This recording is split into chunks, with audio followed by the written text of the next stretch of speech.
Hey, Golden Eagles, welcome back to the Soaring Sports Podcast for Golden Eagle Media. My name is Matthew Vanover. My name is Ryan Dean. And my name is Matthew Parker. And we're so excited to be your amazing host for today's exciting episode. In today's episode, we're going to be briefly diving deep into Christmas break catch-up for basketball. We've had a lot of games and a lot of awesome home games that the stats and everything that me and along with a lot of other Golden Eagle Media co-editors has been taken up over the Christmas break.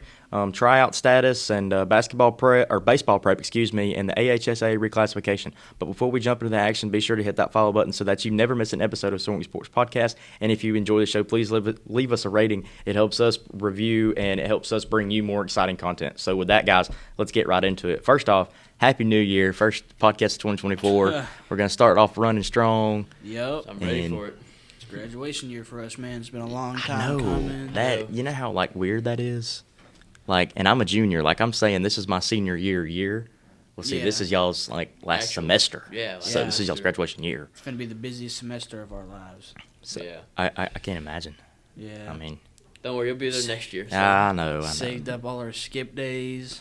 Yeah. And so we're probably going to be having a ton of skip days, a ton of senior activities that we're going to be doing. Yeah, that'll be fun. I haven't attended a single basketball game that I'm going to try and make that. That's good. Well, speaking of a lot of skip days and off days, basketball has not had a single one other than possibly Christmas, and that's about it. So yeah, they've been getting put to work. They have, and they've played, let's see, 1, 2, 3, 4 or 5 home games since Christmas break. So since December 14th, they have played 4 to 5 home games at home, and we're going to start with the varsity girls. Yep. The varsity girls started the Christmas break with an amazing game. The girls scored 6 threes and trailed by 12 to Talladega at the half. But this was a very physical game and a very sad way to start their break with a final score of 69-53 Talladega. That was a heartbreak that night. They executed all well, but Talladega, like we talked about Montgomery Catholic, they showed up and showed out, and they had it. So then for the boys, they had an amazing Christmas break home stand with another amazing start against Talladega by scoring 9 threes and allowing 15 free throws in the game. The game was yet another physical game along with the girls' team in Jacksonville, and the Golden Eagles won with a final score of 84-56. Now, that is, I feel like, they didn't want to get swept, so I feel like, the boys had a chip on their shoulder to go in and win that game, so Talladega didn't come out sweeping. You know what I'm saying? Yeah. I mean, if you look at football, the scores that we've put on them during football, that played a major factor in it too, with how, we're scoring here, but, basketball is totally different than football, obviously. There's two different. It's a whole sport. Yeah, it's a whole different sport. So that was the Talladega game. And then a couple days after the girls lost for White Plains, or for Talladega, they played White Plains. The girls scored 16 threes and only forced 12 free throws in a game. And the final score of that game was 78-51 Jacksonville. And for the guys, they only shot 4 threes and only allowed 9 free throws in an amazing back-and-forth matchup. And, the boys had them at the half, and so did the girls. And the boys finally ended up with a home dub over Christmas break with 50-38 Jacksonville. And after that, that game for White Plains, that was an area game, and that game was huge to win that. Coming in and on the home stand, playing the top team in the class, and they're getting a big double-digit win against a very good basketball team. So. Very proud of that team. Yeah, I mean, you're the back-to-back state champs, and you come in for an area game, and area games help you get to state. That's something that, you look that you're like, all right, that's a win in our books. And, for White Plains, going away with a loss and taking one step further away from the state title, with Jacksonville at home taking one step closer with a back-to-back-to-back, that's something that, they'll harp on and they'll look at for a while for White Plains in their case.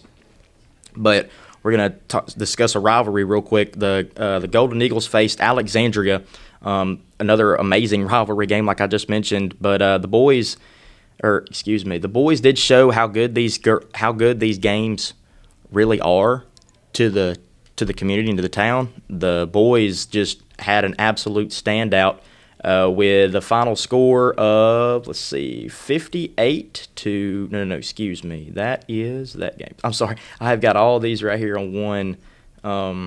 Here we go. they only allowed 9 threes and allowed 6 free throws, but both boys and girls swept the Valley Cubs in amazing rivalry fashion. That is an awesome stand to the to one more game with your homestand for the Christmas break. So we're going to go ahead and talk about this one. We may not stay on this one for a while, but we're going to definitely discuss it. Jacksonville versus Anniston. Whew. That was a amazing basketball game. It feels like just over the past couple of years, that matchup, Jacksonville-Anniston, is just an intense game. Over the past 3 years, they both have won the state championships for the Class of 4A, and those are two great basketball teams, no matter when. And those games have always been so fueled, like in terms of environment, in terms of fan base. Like I remember, I believe it was 2021, the 2021-2022 year, where they faced Anniston. They were in our home stadium, Van our German home- Gymnasium. Yeah, our home court, and they were loud. Like it felt like a home game for them at the beginning of the game because they were so loud. And then that's when we tried to get back, make our own chance back at them. It's like those videos that you see online, where it's like the away team and the home team, and they're just chanting back and forth. That's what it was. That's exactly how it was. And not to interrupt, but that game kind of not going away from what happened a little bit ago. But that game was just fueled with talent. Especially on Anniston's side, you had Antonio Cat, who's now playing defensive back at Alabama. Could play basketball anywhere he wanted to. He could do anything he wants. He was so electric on that court, and that was such a crazy game. And of course, we had John Broom, the twins, and Cade Phillips on that team, which that team was just unstoppable that year. But back to recent Matthew Hughes. So the game got under 10 seconds for the Jacksonville and Anniston game, and the Coach Bouzon called a timeout. And he said, and I quote, "Y'all know how to play basketball. Now come on." Like, I mean, he was livid. He was hot. And the score was tied up. Okay. As the clock was winding down to 3 seconds, a foul was called, and then the clock stopped just at 2 seconds. So that foul, 1 second runoff, kind of. And then Jacksonville receives the ball. We pass it into the paint, and it gets swatted away for the final score of 46-44 Anniston Bulldogs. That's not how I wanted to start my Christmas. That was the 22nd. But, I mean, it's just a game. You wake up. Look at Alabama, Michigan. I mean, it's just a game. You wake up the next day. You keep on trucking. You keep on going. Many more years to come. Many more opportunities to do. Speaking of college football, how about them Gamecocks being the New Orleans Bowl champions? Jacksonville State got it done. Rich Rod with another dub in overtime. That game was sick. That was a crazy game to watch, starting from start to finish. Jacksonville State's offense came into this game as being the favorite coming in for offensive wise, and they came in and 2 turnovers to start off the game. So they were already down 2 possessions, and they stormed back and came back. And the main contributor to that offense was our own Jacksonville High School alumni, Rontarius Wiggins. Absolutely. He played a fantastic game, rushed for over 100 yards, 2 touchdowns, and led that Jacksonville State offense into a game-winning victory. And not to mention about him, he won the New Orleans Bowl MVP award. So the first ever MVP award to be handed out at Jacksonville in Jacksonville State University history. So that game was just fantastic to watch. And to most people in the college football world, was a very, very close game, and probably one of the best games in all of the bowl games this year. And we're super, super proud of Ron, what he's done in craving this path for our athletes that are here and athletes that are all around Calhoun County, or that is just watching TV and just seeing a young kid from a hometown just barreling through and playing ball. So yeah, I mean, that just sets a goal for all these young athletes, especially here at Jacksonville. I mean, we don't have the same playing surface, but that don't mean anything. I mean, you have the same alumni that you can do anything with. And obviously, I saw him the other day. He was out and about. He was in Jacksonville. I said, "Man, congratulations, brother." He goes, "Appreciate it. Go Eagles." I said, "Go Eagles, buddy." So he still has that heart for Jacksonville, and he will do anything for the school, and that's awesome. But the trophy, I just want to talk about the trophy. The trophy is massive. That thing is heavy. I saw it in person at Pete Matthews Coliseum, and they'll probably have it out for the county tournament. I don't think so, but they may. But It's a possibility. yeah, according to Rich Rodriguez, the trophy is heavier than his possible time at Jacksonville State. So he may stay here for a while, but we're not going to get into all that. That's not high school sports. But I think, I'm super duper proud to live in Jacksonville today and any day because the McDonald's sign, if the McDonald's sign says New Orleans Bowl champs, I'm pretty happy. So there we go. But over the break, we did not do podcast every week because obviously we were on break, but the Alabama High School Athletic Association reclassification 2024 through 2026 came out. The Central Board in Montgomery, Alabama, voted in December of 2023 on the reclassifications in the state of Alabama for high school football, volleyball, cross country, swimming, and diving. There was a lot of moving around in Calhoun County that I was not expecting. There was a lot of switching in other surrounding areas and other surrounding regions. But during this process, we made a historic move. We went up to 5A for the first time in school history. That's something that I'm looking forward to as a junior, and I hate that y'all are going to miss out on that as being on a part of a 5A school. But that is something that a lot of people are looking forward to. The competition is going to step up. The fan bases are going to step up. The atmosphere is going to step up. The bus rides are going to be a little farther. So, it's just a little bit. And a lot of the teams that we faced in the playoffs, and Matt knows a lot about that, and I'm going to let you run with it just here in a second, but a lot of the teams that we faced in the playoffs stayed in 4A other than one, and you have a lot on that one, so you go ahead. So, coming in, I would just kind of break down our region for Jacksonville. Jacksonville is in a region with Leeds High School, Moody High School, Center Point, St. Clair County, and a couple other schools. I don't have the full list, but those are some of the noticeable schools that are in our region as well. And to mention around here, some schools that went up and down. Alexandria, which is our rivals, went from 5A down to 4A. That was the switch that we were talking about, yeah. That is the switch that we made. And let's see, White Plains, Sacs, Alexandria, and State, they all either moved down or moved up or just stayed into their little own classification. Some noticeable teams that we know for sure that moved up. It's just a couple of teams that we've seen in the playoffs time and time again. Like, for example, Booker T. Washington moved up to 5A, and UMS, right, who's been at 5A, they stayed at 5A for this year. Montgomery Catholic and Andalusia moved up to 5A as well. Let's see. And mostly just bigger football, bigger crowds, just bigger everything. And whoever is going to be the quarterback next year for the Golden Eagles, it'll be a huge broad on their shoulders to lead that team, and especially that offense if there's so many guys on that team. So, yeah. Yeah, that's something that I was not expecting. I mean, I knew it was coming kind of after the Oxford game. We held them to a great game, and I felt like, that was the standpoint.